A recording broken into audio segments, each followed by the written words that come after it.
hacemos para planificar una novela? Pregunta si la sabrá, ¿no? Porque cuando pensamos en planificar una novela pensamos en, uy, esto es un montón, tengo que pensar en toda la novela, ¿cómo hago para saber todo? Me abruma, qué aburrido que es planificar, está bueno sentarse a escribir y que la inspiración baje y que...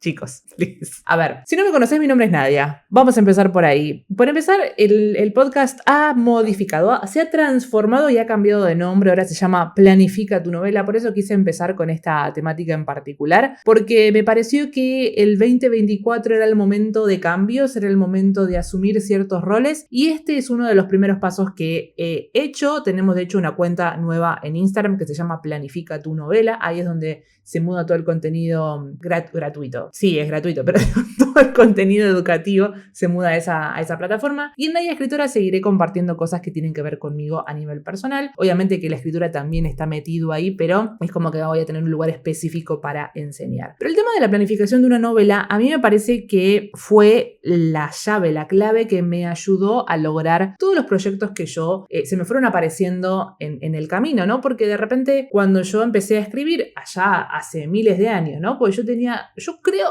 creo que tenía 12 años. Me pasa que, no sé por qué, tengo como esa etiqueta en la cabeza, no recuerdo sinceramente si fue efectivamente a los 12 años, pero sí me acuerdo de haber empezado a escribir. Me acuerdo que escribía en Word, esto ya lo he contado, y como que de título ponía, miren que pueden usar esa letra de Word Art que quedaba como así, como media estrambótica, con un vaivén y no sé qué. Bueno, me ocupaba como la mitad de la hoja y aparte abajo ponía esta historia continuará. O sea que quedaba como que escribía, no sé, 100 palabras más o menos, pero no importa. La cuestión es que yo había empezado a escribir en ese momento, ¿no? Y cuando a mí me picó el bichito de la escritura y me senté a escribir, yo me senté a escribir como me salía. Tenía la idea en la cabeza, me sentaba, tiqui, tiqui, tiqui, me puse a escribir y así fue como fue saliendo. El tema es que llegó un punto en el que la inspiración sola no me sostenía. A ver, cuando yo era más chica, obviamente las obligaciones eran otras, y si bien tenía que ir a la escuela y tenía que estudiar y tenía que hacer tarea, había más tiempo para dedicarle a este hobby. Entonces, en ese momento era gracioso, era algo divertido, sentarme a escribir y bueno, jugar. De eso se trataba en realidad, jugar un poco. Cuando fui creciendo un poco más y ya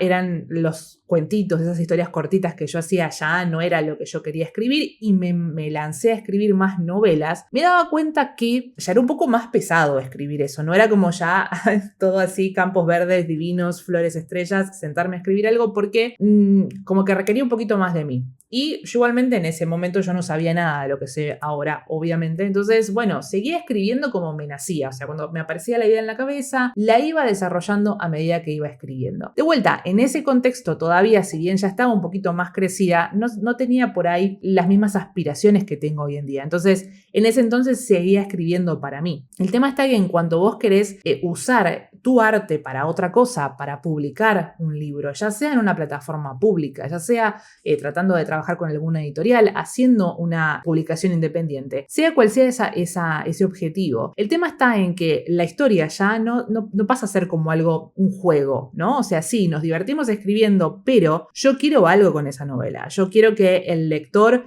no sé, tenga sensaciones, que sienta rabia, que se enamore, que se ría, que llore, lo que fuera. Quiero provocarle emociones. Y obviamente para que yo se las pueda provocar al lector, primero las tengo que sentir yo. Y para que las sienta yo tengo que saber cuál es la profundidad que tiene mi historia. Y acá me di cuenta que lo que yo estaba escribiendo estaba bien para la edad que tenía y para el objetivo que yo estaba teniendo en ese momento. Pero no alcanzaba. O sea que me ponía a pensar en los personajes, no era algo como para tener en cuenta. Y cuando fui creciendo me di cuenta que los personajes en realidad eran la clave de la historia. Los personajes no pueden faltar. Los personajes, en realidad la parte psicológica del personaje no puede faltar. Porque una historia se trata de esa transformación, se trata de lo que siente el protagonista, lo que está viviendo, lo que le va contando al lector.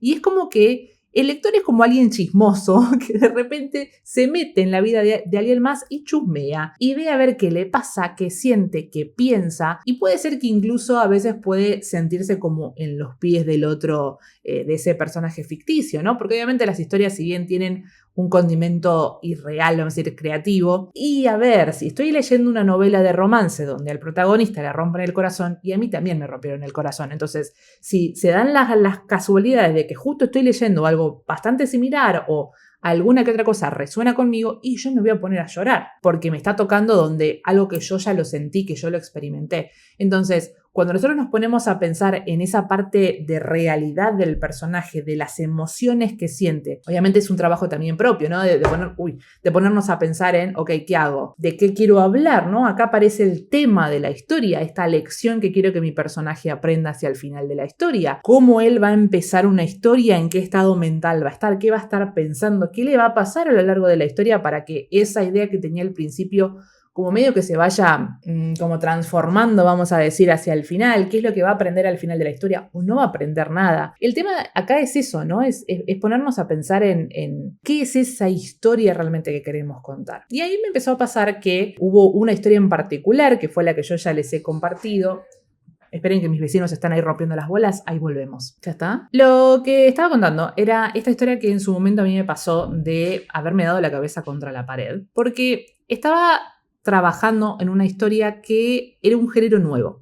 Yo nunca había trabajado en el género de ciencia ficción porque acá en realidad hay como un poco de creencias limitantes, si se quiere, donde me ponía a pensar en yo escribiendo ciencia ficción. A mí se me hace que la ciencia ficción es para temas más importante, no es importante es la palabra, pero para temas más, ¿cómo se dice esto? Más serios, ahí está, esa es la palabra, más serios, ¿no? Que de repente nos ponemos a pensar en, no sé, distopías, ¿no? De gobiernos, de estrategias militares, de, no sé, avances tecnológicos, todas esas cosas hace que yo dije, no tengo nada, no tengo conocimiento sobre eso. Pero lo que pasa es que obviamente cuando a mí me apareció ese chispazo de idea, la verdad que me encantó. Y era una escena en donde teníamos a un personaje que se encontraba con alguien que supuestamente estaba muerto y resulta que le está por hacer una intervención quirúrgica que tiene que ver con lo que se iba a desarrollar en la novela y resulta que este personaje revive, o sea, abre los ojos y se queda como, ¿qué estoy haciendo acá? Por lo cual el personaje que era la protagonista se queda como un momento. A mí me dijeron que la gente que viene acá está muerta. Porque esta persona está viva. Y después se da toda una cuestión como medio, sí, si se quiere, un poco política. De hecho, en un momento alguien me comentó, porque eso yo lo había publicado en Facebook, en su momento había publicado como esa escena, y alguien me dijo, ay, no te tenía esa beta política. Y que yo dije, yo jamás pensé de esa manera, ¿no? Pero la historia tenía que ver con eso, ¿no? Obviamente con algo que el gobierno estaba mintiéndole a la población. Y bueno, la cuestión es que a mí me entusiasmó mucho esa historia y empecé a escribirla, ¿no? Empecé a escribirla y como a mí siempre me gusta complicar las cosas, la empecé a hacer cada vez más compleja. El tema está en que una novela no es que necesita tener como todas estas cosas difíciles para que parezca interesante o inteligente. Y acá empiezan a aparecer estos pensamientos limitantes que tenemos y que, claro, como yo pensaba que era una historia de ciencia ficción y que era algo como más serio, incluso ya me metieron la palabra de que tiene una beta política, dije, uy, a ver, tenemos que darle entidad, sostener esto que me están diciendo. Entonces, bueno, yo me puse a trabajar en eso y la realidad es que las novelas no tienen por qué ser tan difíciles para que sean o que se vean inteligentes o interesantes. Una novela puede ser muy simple, pero que toque una temática bastante profunda que haga pensar al lector y también que haga reflexionar al escritor y con eso realmente es una historia interesante. Hay otras historias que no tienen que ser ni complejas ni profundas y que están para que la leamos, nos pegamos una par de carcajadas, no sé, nos metamos en un momento en esa realidad y listo, y sirve para eso, ¿no? Pero bueno, a veces uno termina como pecando en estas cosas de no, tengo que ser de tal manera para que me tomen de tal forma o para que mi novela sea más interesante, bla, bla, bla, ¿no? Bueno, cuestión que cuando yo me puse a trabajar en la novela, llegué al final y había como había tres puntos de vista en la novela. Se desdibujaba, porque incluso había una parte en donde había como otro lugar que tenía que ver obviamente con lo que estaba pasando, pero era otro lugar, ¿no? No era en el pueblo, digamos, donde yo lo estaba narrando. Entonces ya había como otros personajes incluso de ese otro lugar. Bueno, se me complejizó un poco el tema. Y me empezó a pasar que yo veía que había momentos importantes en la novela que pasaban muy seguidos. Era como uno al lado del otro. Y claro, ¿qué pasa? No es que se trate de que una novela tiene que ser pum, pum, pum, como que constantemente estén pasando cosas, porque si no, mantenemos al lector en un estado constante de alerta. O sea, porque, uy, pasa esto, uy, pasa lo otro. Entonces, en un momento, todo eso se evidencia igual. No es que tiene como un pico de, no puedo creer lo que pasó, hay como que voy bajando y un poco una meseta y vuelvo a subir. No, si está constantemente ahí arriba, ya deja de tener gracia lo que está pasando. Y eso fue lo que me había pasado. Todos los eventos que yo estaba contando era como, uy, están demasiado juntos en esto. Es más, ahora que me estoy acordando, yo había presentado esa novela como para un concurso y que nos pedían que hiciéramos un resumen de una página de lo que estaba pasando en la novela. Yo tuve que pedirle ayuda a mi prima porque no sabía cómo resumir todo lo que pasaba en una hoja. No, y me di cuenta cuando estaba leyendo lo que habíamos tratado de hacer, la cantidad de cosas que pasaba en un solo libro. Entonces, a veces ponemos demasiado carne al asador, demasiadas cosas en una sola novela, cuando lo podríamos dividir y profundizar en esos temas. Bueno, yo todo eso no sabía en ese momento. Yo igualmente lo presenté porque, bueno, como que ya me había ilusionado con hacerlo, aunque ya sabía que cuando estaba leyendo dije, no, esto... En el resumen de la novela me di cuenta que no funcionaba. Dije, bueno, a ver, ¿qué puedo hacer para solucionarlo? Y ahí fue cuando me puse a ver, bueno, a ver qué hago, ¿le cambio el personaje? A ver, cambiémosle, pongamos que el protagonista sea esta persona. No. Y si cambio el narrador, como capaz que cambio el narrador y tiene como otra forma de contarla, vamos a cambiar el narrador. Chicos, cambié... El narrador creo que era de primera persona a tercera persona. La novela ya estaba escrita, estaba completa la novela. Me puse a leer todo de vuelta e ir cambiando. No, un horror. Para que después llegue al final y diga, sí, me parece que es el final el problema. Y si el final es el problema, tengo que cambiar cosas estructurales de la novela desde el principio. O sea que no había forma de resolver esa sensación que yo tenía de que algo le pasaba.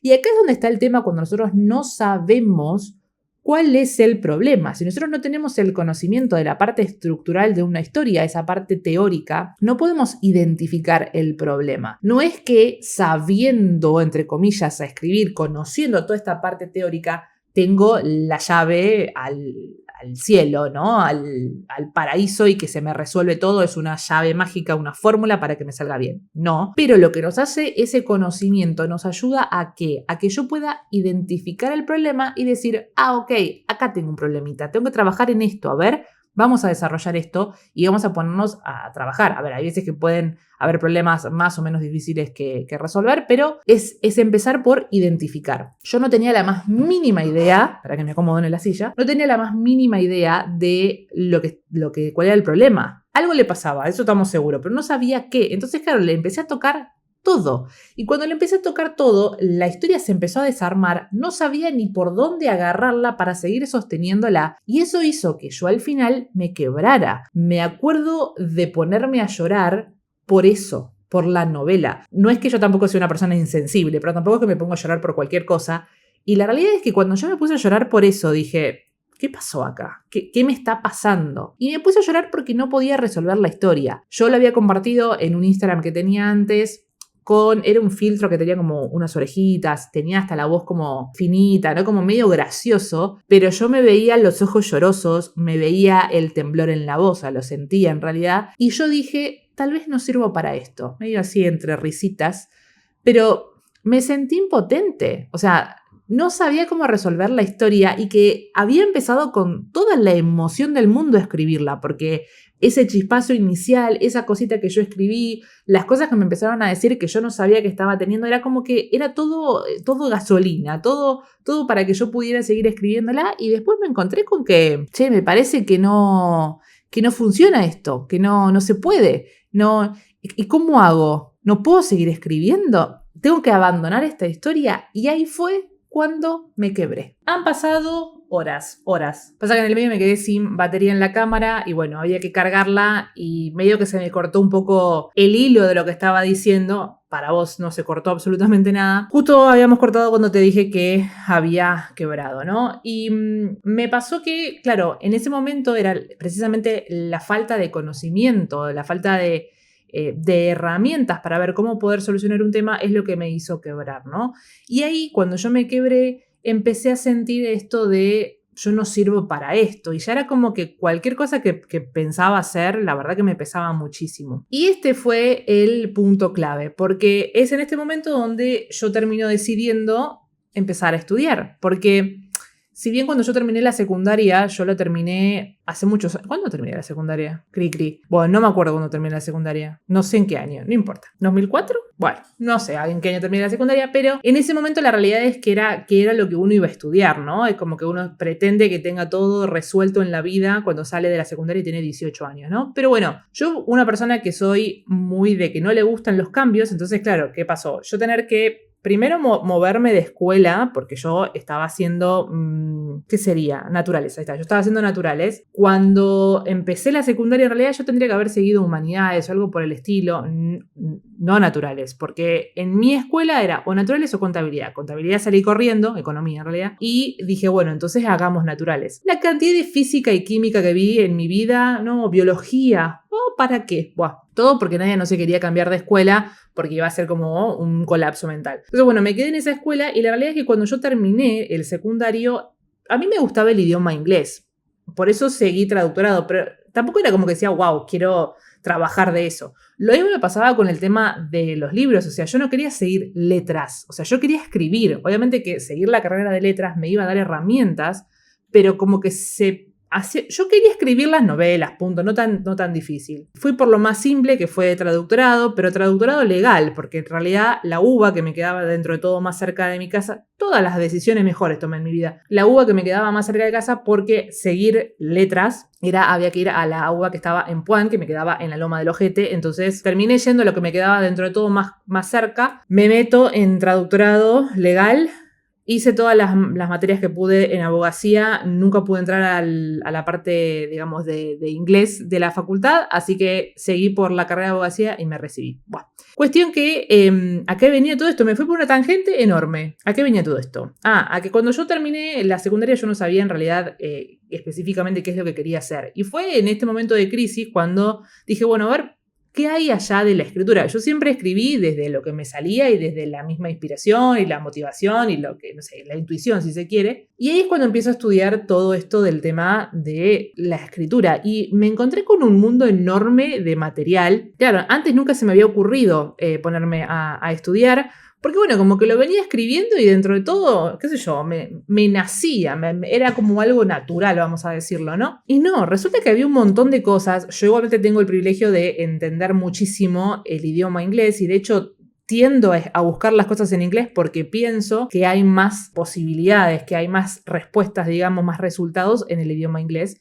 Entonces, claro, leí un montón de libros que era como cuando yo lo leía, era como, claro, es cierto, mira esto, mira el otro. Y era como que todas las piezas que estaban sueltas y que yo más o menos las iba haciendo medio intuitiva, el hecho de conocerlas me dio a mí una luz que antes no tenía y una seguridad en, mira, claro, si yo hago esto, si yo hago lo otro. Entonces, cuando empecé a estudiar la parte teórica, a mí me abrió un mundo de posibilidades y ahí entró la Nadia Mapa, ¿no? Porque yo al principio era una escritora brújula que escribía cuando tenía ganas y me encontré con una nueva metodología de trabajo, ¿no? Porque yo ahora podía pensar mi novela con anticipación, podía jugar en ese momento en qué quiero que sea mi personaje, dónde quiero que pase esto, qué pasa si lo pongo acá, allá, digamos, jugar con todo eso y tener un plan que para que cuando yo me sienta a escribir, haga eso, escriba. Porque, a ver, yo sé que la inspiración nos ayuda mucho a escribir mejor. Cuando uno está inspirado, tiene ganas de escribir, uno lo nota cuando se pone a leer y dice, wow, mirá la frase que me mandé en este momento. Pero también es cierto que la inspiración no llega, o sea, no está constantemente. Hay veces que tenemos ganas de escribir, la gran mayoría no. Y si nosotros nos vamos a guiar únicamente por ese momento de inspiración, ¿cuánto tiempo vas a tardar en escribir la novela? Y yo creo en realidad que no es que tampoco uno diga, listo, como no tenés inspiración, va a ser una mediocridad lo que escribas. No, porque la realidad es que el primer borrador se trata de sacarlo de la cabeza.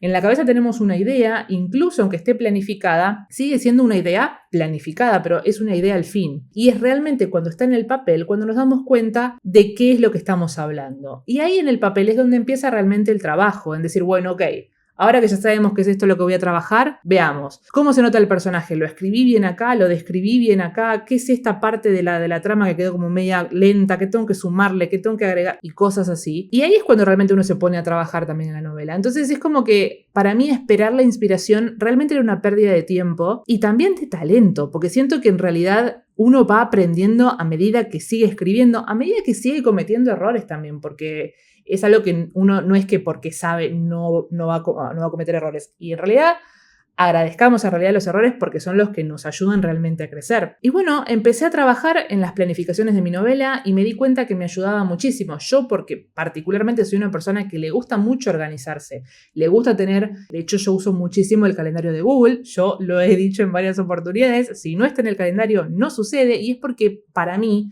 el hecho de que yo manejo dos tareas distintas, o sea, tengo mi trabajo full time, que bueno, ese tiene, digamos, es un bloque entero y después me organizo con las cosas del trabajo, pero para todo lo que tiene que ver con el negocio, la realidad es que soy una persona sola. Tengo a Sol, que es mi asistente y es la que me ayuda en algunas tareas operativas, pero sigue siendo poco lo que hace Sol, porque la realidad es que en el momento en el que está el negocio todavía no le puedo pagar lo que realmente merece y yo no me siento cómoda pasándole tantas tareas a Sol. Entonces, la gran mayoría de las tareas que tiene el negocio pasan por mí. Y hay tantas cosas que hay en la cabeza que yo me olvido porque mi cabeza no está preparada para almacenar tanta información. Sobre todo es información que no es realmente relevante. Es hacer esto, hacer lo otro. Entonces, todas las tareas van al calendario de Google. Y además, el hecho de tener el calendario me permite ver realmente la cantidad de tiempo que tengo, porque hay veces que digo, lo voy a hacer el sábado, sí, luego el sábado. El sábado, y de repente me puse a pensar cuántas cosas te mandaste para hacer el sábado. Entonces voy, me planifico bien y digo, no, claro, si esto más o menos me va a llevar una hora, y no, porque acá. Hay veces que los sábados o los domingos me pasa que estoy tan pasada que no como, porque no estoy cortando, es como que me engancho en una tarea.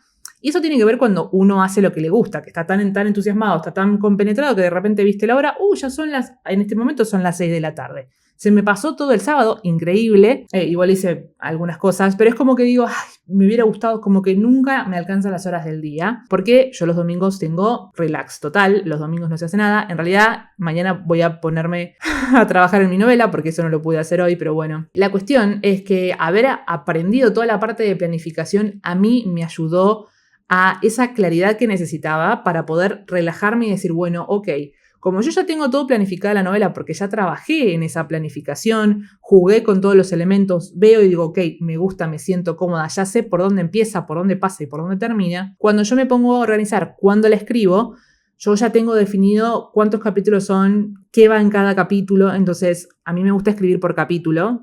Yo pongo como más o menos una meta de, 2000 palabras por capítulo, más o menos, pero es un número X. Pero una vez que yo tengo eso, lo que hago es, bueno, yo sé que más o menos una hora puedo trabajar en escribir una novela. Más o menos, o sea, un capítulo podría escribirlo en una hora tranquilamente. Por ahí hay veces que obviamente depende, un día puede estar mejor o peor, lo que fuera, eso se va viendo en el momento, pero cuando yo organizo, lo que yo hago es a la mañana me pongo una hora y pongo, hoy escribo capítulo 1, mañana capítulo 2, pasado capítulo 3. Y yo ya sé que ese día cuando yo me levanto, prendo la computadora, a ver qué tengo que escribir, estos dos se encuentran acá, perfecto, bueno, listo, y me lanzo a escribir. Entonces, esa hora la aprovecho muchísimo mejor porque ya planifiqué antes. Distinto es que, bueno, a ver, hoy vamos a ver hacia dónde me lleva, qué es lo que pasa, y hay veces que te olvidaste lo que escribiste antes y capaz que tenés que leer lo que leíste como para seguir en un trance y decir a ver qué sigue, qué no.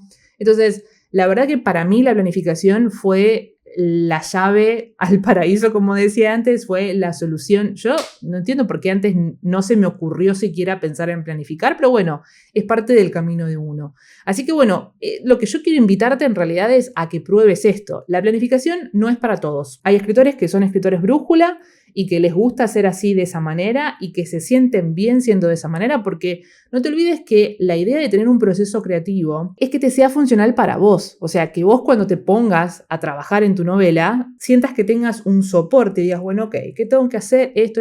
No que lo sientas como, mira, todo lo que tengo que hacer, me muero.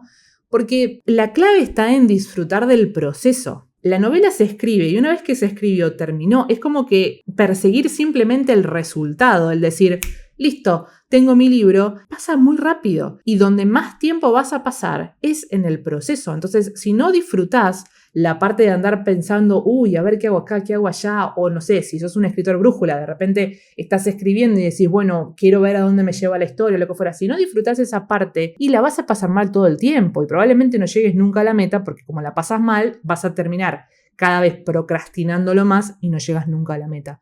Entonces, mi invitación obviamente es que pruebes la planificación. Si nunca lo usaste antes, hay muchas maneras de empezar de a poquito, porque yo sé que la planificación puede ser que es como, que te abruma un montón, pero lo que yo enseño, por ejemplo, en mi curso de Brújula Mapa, es una planificación simple. Diseñé la currícula del curso para pensarlo en 21 días, para que vos te puedas enfocar día por día en una sola consigna. Entonces, con que le dediques, no sé, media hora, una hora si querés, que le dediques a esa consigna y puedes desarrollar lo que se trata en tu novela, vos en 21 días vas a tener planificada la novela. Vas a tener lo que es el corazón de tu novela, vas a entender bien dónde empieza, dónde termina, vas a sentirte con mayor claridad sobre la idea que querés desarrollar y eso te va a dar seguridad para poder ejecutarla, ¿sí? Entonces, esa es una manera, por ejemplo, de empezar a dar tus primeros pasos de, como dice el curso, de Brújula a Mapa, así que si querés sumarte te voy a dejar el link en las notas del episodio o en el primer comentario fijado acá en YouTube, pero si no podés buscarlo en www.nadiaescritora.com.ar/mapa. Hemos cambiado de dominio, como comentaba al principio, el 2024 es un año de cambios y uno de esos fue como tener como más definido la marca de Nadia Escritora. Así que, no sé cuánto va a quedar este podcast porque como lo corté, no sé cuánto era la primera parte, pero te voy a invitar a hacer dos cosas. Primero, si me estás escuchando desde Spotify, vas a ver que en Spotify, primero, puntuame con 5 estrellas porque, nada, estoy acá dándolo todo, estoy pensando en vos constantemente, dame 5 estrellas que me ayudan muchísimo. Y también vas a ver ahí la posibilidad de dejarme una pregunta, ¿sí? La idea, tengo ganas de hacer como episodios más express de los podcasts, entonces si me dejas ahí la pregunta, yo voy a hacer un episodio más cortito donde respondo específicamente esa pregunta. Pero si me estás escuchando y viendo desde YouTube, puedes hacer lo mismo dejando tu pregunta en los comentarios. ¿Qué me preguntarías si estuviéramos en un 1 a 1? Bueno, bienvenido 2024. Contame además si querés en qué proyecto vas a trabajar este año. Yo ya te voy a contar todo lo que se viene más adelante, pero de a poco, bienvenido 2024 y será hasta una próxima vez, escritor. Feliz escritura.